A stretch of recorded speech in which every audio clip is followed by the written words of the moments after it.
If you struggle with shyness or social anxiety, check out our free No BS training course with actual useful advice you can do from home. None of that just get out there nonsense. The link is in the description below. For now, let's get to today's question.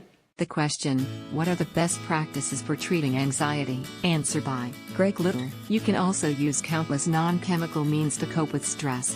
Some, and this is a short list, are: get up 15 minutes earlier, prepare for the morning the night before, avoid tight-fitting clothes, avoid relying on chemical aid, set appointments ahead, don't rely on your memory, write it down, practice preventive maintenance, make duplicate keys, say no more often, set priorities, avoid negative people, use time wisely, simplify meal times, stop worrying that other people are thinking about you.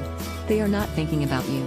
You are not the center of the universe. Always make copies of important papers, anticipate your needs, repair something that doesn't work properly, ask for help for jobs you dislike, break large tasks into bite-sized portions, unclutter your life, smile, be prepared for rain, tickle a baby, pet your dog/cat, don't know all the answers, look for a silver lining, say something nice to someone, teach a kid to fly a kite, walk in the rain, schedule playtime and every day, take the bubble bath, be aware of the decisions you make, believe in you, stop saying negative things to yourself, visualize yourself winning, develop your sense of humor, stop thinking tomorrow will be better, have goals for yourself, dance a jig, say hello to a stranger, ask a friend for a hug, look up at the stars, practice breathing slowly, learn to whistle a tune, read a poem, listen to a symphony, watch a ballet, read a story, curled up in bed, do a brand new thing, stop a bad habit, buy yourself a flower, take stock of your achievements, find support from others, ask someone to be your event partner, do it your way, work at being cheerful and optimistic, put safety first, do everything in moderation, pay attention to your appearance, strive for excellence not perfection, stretch your limits a little each day, look at a work of art, hum a jingle, maintain your weight, plant a tree, feed the birds, practice grace under pressure, stand up and stretch, always have a plan B, lean a new doodle, memorize a joke, be responsible for your feelings, learn to meet your own needs, become a good listener, know your limitations and let others know them too, tell someone to have a good day and be glad, and throw a paper airplane, exercise every day, learn the words to a new song, get to work early, clean out one closet, play patty cake with a toddler, go on a picnic, take a different route to work, leave work early,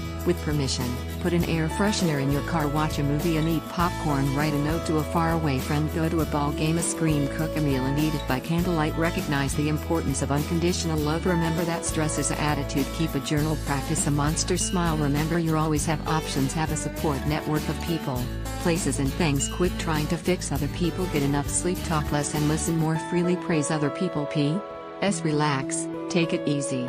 You have the rest of your life. Please know if you have been diagnosed with anxiety, these distressors and many more should be used along with prescribed medication.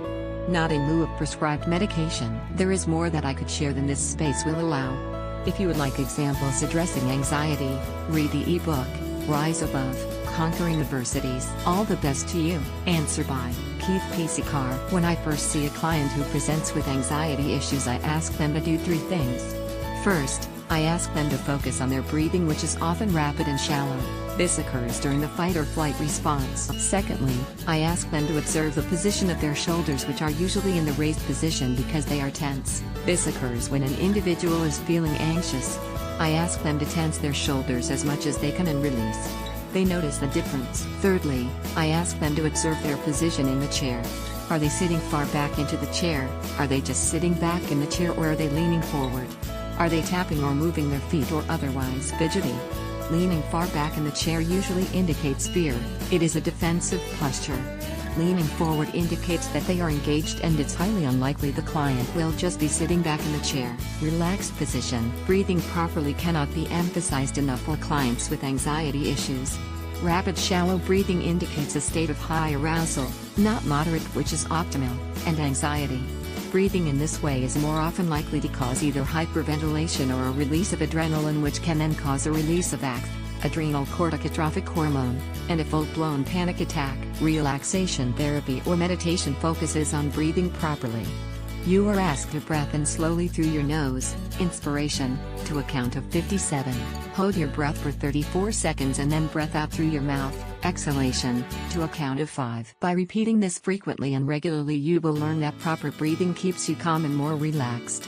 For example, notice the position of your shoulders during and after deep breathing. They will be relaxed and in the down position. You will feel calmer. This is an example of a simple but effective way of allaying anxiety. In therapy, I employ guided and visual relaxation, which lasts for a period of 30 minutes. I also employ mindfulness meditation, which is an excellent way to relieve stress and anxiety. The benefits are cumulative, and you might be surprised about the positive effect it has on mood and overall happiness. Proper breathing is the essential component in your taking control of your anxiety and learning to become more relaxed. It has a cumulative effect. Note: for individuals who are diagnosed with an anxiety disorder, a number of different therapies are employed. Answer by Brian E. Whiteley. There are many treatments for anxiety, from talk therapies, which tend to be slow and often painful with no guaranteed outcome, to medication, which can only mask the symptoms rather than providing a cure.